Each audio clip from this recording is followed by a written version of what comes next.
Good afternoon, everybody. Actually, very exciting for us to be here. When we got involved with Mobile Monday Boston about 2 years ago, we actually looked at the Amsterdam group as the one we wanted to emulate.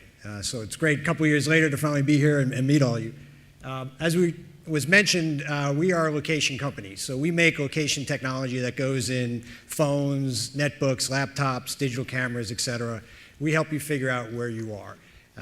We are the location engine on every iPhone, iPod Touch, in Snow Leopard, every Dell netbook, laptop, and a whole bunch of other manufacturers.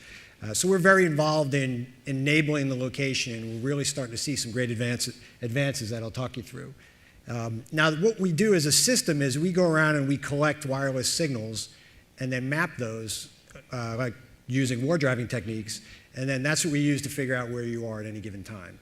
And so over the last 4 or 5 years, we've literally driven 2 to 3 million miles of road around the world, driving up and down every single street, mapping these signals. Right now, we have about 50 vans that just started up in Beijing as we start to tackle the first Chinese city. And you can take a look at the European coverage there for Wi-Fi and cellular. And we combine Wi-Fi signals, cell signals, and GPS to make sure you get a fix all the time. So if you're indoors somewhere here in Amsterdam and you use your iPhone and you get a quick fix on Google Maps or looking up restaurant guides or finding your friends, that's typically us using all of these techniques between Wi-Fi, GPS, and cellular. Roughly 125 million access points around the world we've mapped. It's just a phenomenal amount of coverage, thinking that every one of these is a little Linksys box in someone's home or in their office.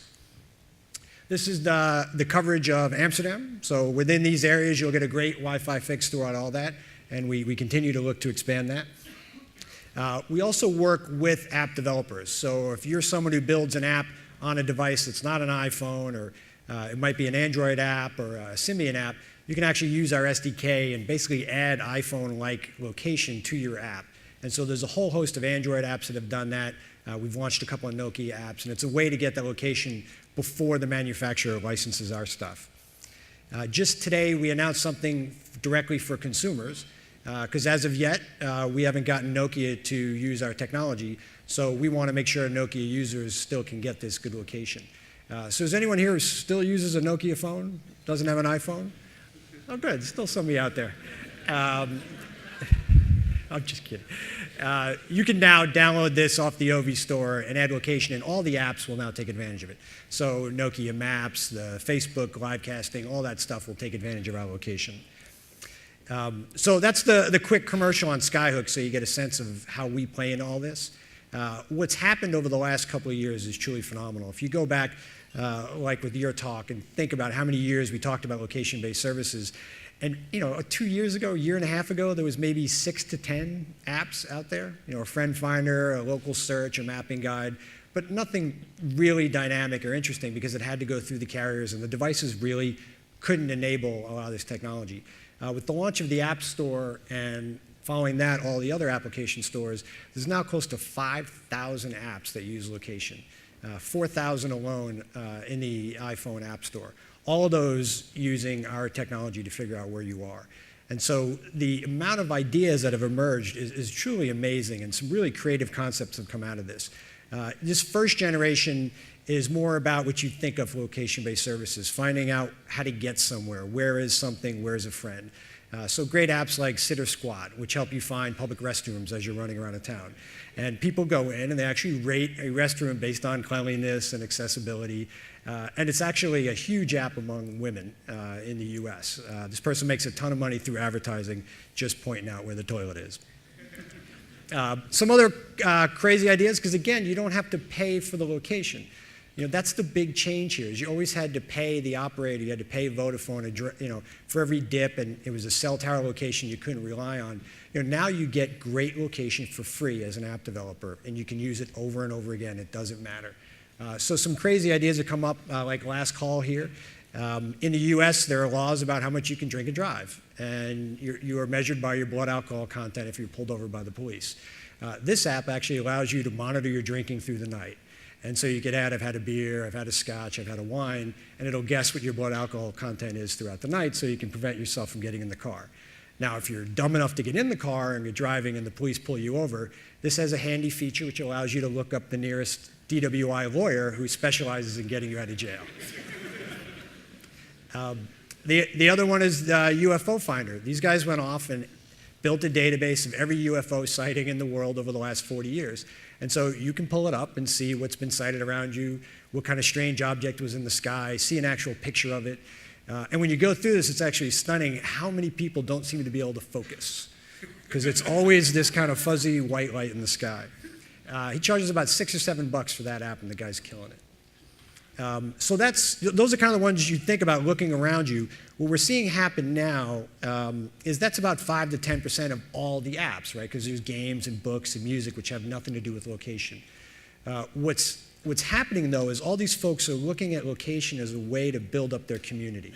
So it's not, I need to find a music concert, but there's ways I can use music to learn more about what's around me. So TuneWiki is a great app where you listen to music and it'll actually, on your iPhone or your iPod, it'll go get the songs. And so you can actually see the words for the song, so you can actually sing along with the music. But at the same time, you can mark that I like this song, and it'll stamp the location of where you like that song. And then you can say, what else are people listening to around me? Or I'm going to Amsterdam, what are the top 5 songs in Amsterdam this week? Let me see who's listening to that song, connect to them on Facebook, send off a message. And they're using it as a way to get you wrapped up into this app, so it's not just listening to music, you're actually hanging out with friends. Same concept around this app called Sportacular. So this is sports scores. I can see baseball scores, soccer scores, basketball, follow my favorite team. But what you can do before each game is you can actually vote on who you think is going to win the game. And what it does is it marks your location, and it'll show you voting across the country. And you can see who's voting for who across the country, drill down by state, even by city. And then you can jump into a chat room about that game and start to argue with your friends on Facebook over that, or just meet whole new friends that are following the same team. So here's an app that just is about sports and sports scores, and yet it's using location to get people wrapped up into the application. And what all these folks are doing is trying to get you to keep using the app for more than 30 days. What people really worry about is I download an app and then I uninstall it after 30 days, and now I got to go get more customers. And so location is being used as the thread that keeps people plugged into these apps. Now, this is what Mark calls my really boring slide, because it's what you'd think of for location-based advertising. But there's some really fascinating things that are happening right now as people try and figure out other ways of making money. And one of them is start to use location around advertising. Now, it seems pretty conventional. There's a Holiday Inn, which is a hotel chain, and what it does is it tells you where the nearest Holiday Inn is right up on the screen. And so it'll actually overlay in the exact address from where you are. That's actually a fairly complicated thing to do, is to figure out where the person is very quickly in time to put up an ad, figure out the closest location, and then show that. They're doing this now in this app called Traffic.com. They have most of the hotel chains. You click on that, you can make a reservation, you get driving directions to the hotel, and you can show them a coupon and get a free breakfast. So that's happening today, and these are things we've probably talked about for 10 years, but people are actually doing it today. Some other concepts are not just the banner ad, but how can I build an app that actually acts as an ad, or actually acts as a way, as a sales rep in some way. And so these are 2 apps that are doing that. Timberland makes a lot of outdoor gear and boots, and what they did was build an outdoor adventure game that teaches you, has you find ways around the city. They have hidden treasures around the city, and then they suggest gear, boots, and jackets that you should wear while doing that. And so it's a way to get you involved in their whole community of people who like to wear Timberland clothes. And so they spent a lot of money to build this app. Pizza Hut is a pizza chain in the US. They built an app that allows you to order your pizza on your phone, and the pizza shows up 30 minutes later. In the first month or so, they've generated over $1 million in pizza purchases through the iPhone. And it's actually really neat. You go in and you order your pizza and you add the toppings on it, order it. It tells you the name of the person who put the pizza in the oven. It tells you when it's been in the car, and tells you the name of the driver, and how long away he is, 3 minutes away, 2 minutes away. So when he comes to the door, you can say, "Thank you, Pete, for bringing me my pizza." And this is how they're trying to use the app as a way to generate overall sales.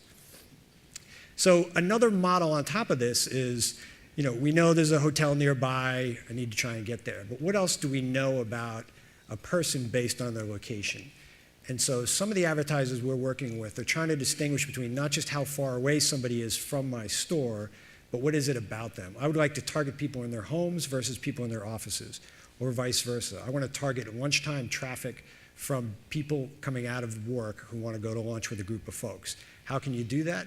Well, you can overlay zoning data that says the purple areas are actually commercial properties, the yellow ones are residential. And we will only show the ad to somebody in the residential areas between this time of day and this time of day.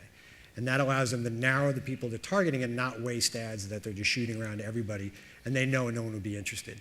This is stuff people are doing right now. So that's kind of interesting stuff on the ad side. As Mark was mentioning, we also get a ton of data. So across 50, 60 million devices, at an aggregate level, we know where they all are all day long. And we're trying to understand just what it is people are doing.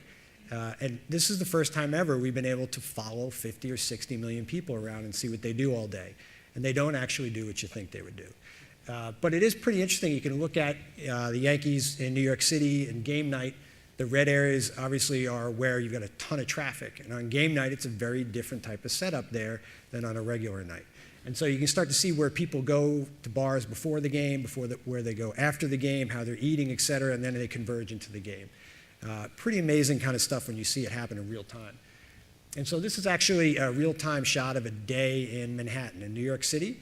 And the dark purple areas are where you're seeing an intense amount of usage of people looking up their location at any given time. And so you can start to see these patterns, but they don't make a lot of sense. We've spent a lot of time trying to figure out why that big purple spot ends up on 10th Street, and we've yet to be able to figure it out. We've gone down there and stood there and tried to figure out what everyone's doing. It's very, very hard because unless you're actually involved in it, you don't know. And there was nothing there until later we found out that there was a underground rave-like club where about 1,000 people were down there listening to music. And what happened there was the concert ended and they all came up onto the street and opened up their iPhones. And so when we went there was no concert, so how would we know? All we saw was a dry cleaner. And so this stuff you just don't understand, but it is pretty fascinating. And what we're trying to do is take it even further where, let's see if I can get this to go. Oops.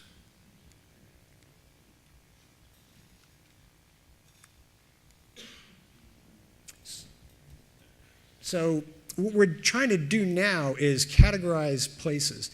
So there are places like the names of a bar or a restaurant, but there's also locations of a square patch of dirt where something happens in this spot every day.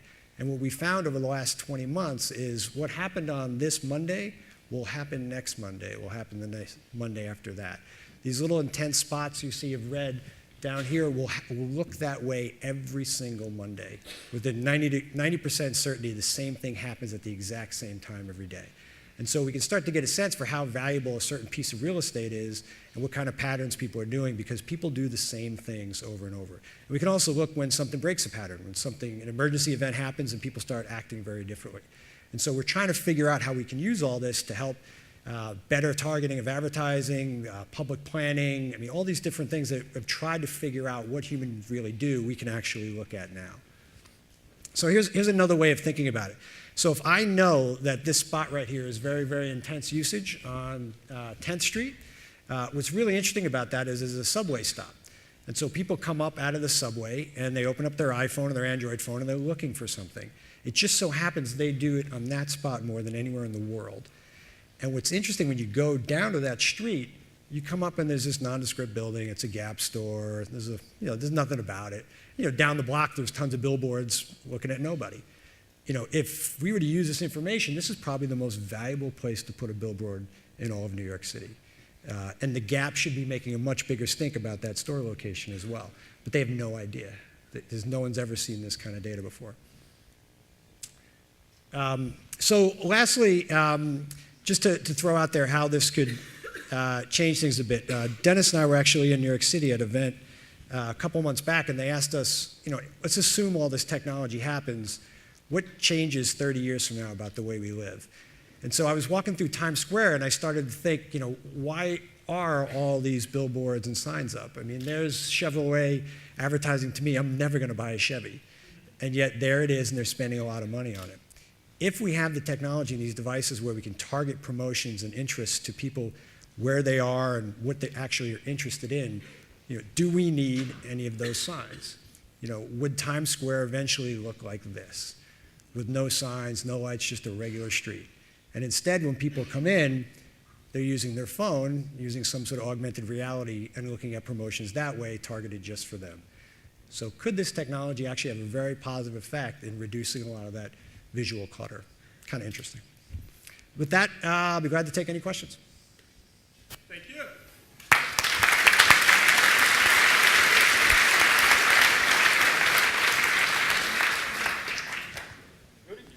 Any questions from the audience? I got one here. Please state your name. Hi, Joe Lamantia. Great talk. Thanks for sharing all that interesting stuff.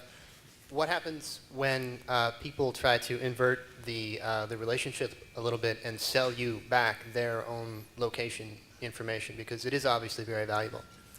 Well, I mean, that may happen at some point. I mean, right now, we kind of know where the phones are because we do the relationships with the device makers. And we've made it, at least in how we do things, it's important for us to be able to own that data for taking advantage of doing these interesting things. I'll point out again, if I didn't earlier, this is all aggregate anonymous data. So I can't see where any individual person is. I can just see where a whole lot of them are. So there's a question back there. Okay, several companies are driving around with cars now. You have Google, and there's Teleatlas still doing it. Did they forget capturing Wi-Fi hotspot information? Were they just stupid then, and aren't they doing it now? I think a little of both, yeah. They did not. Google did a lot of their initial driving just for street view pictures. And it wasn't until the iPhone's early success around location did they say, hey, wait a second, we got these cars driving around, let's equip them for that. So Google is very much interested in the same things here and trying to put that in the same approach. But right now, us and Google are really the only ones doing it, and we probably have 8 times the amount of coverage as Google has. Final question. Oh, hi. Hey, Dan. Hello. So I know you guys have an API already, but are there any plans for an API where I could give you a lat long and then you could give me detailed information about what goes on there during the time of day? Well, I'm hoping you can help me with that. Okay. Actually. Well, Because this thing is, I'm blind. I can just see the activity. I don't know what they're doing. And part of that is on purpose for privacy reasons. But we need to find other ways to attach that with check-ins on Foursquare that say the reason that red spot is there is because you already knew it based on that venue. But something where I could send you a lat long and you would come back and say, oh, well, that lat long is really active between 2 and 4 in the morning as opposed to 10 and 11 in the morning. Yes. Okay. Can I play with plan that? on doing that. Thank you, Ted. There are a lot of questions, but we'll have it during the break. Thank you. Thanks, folks.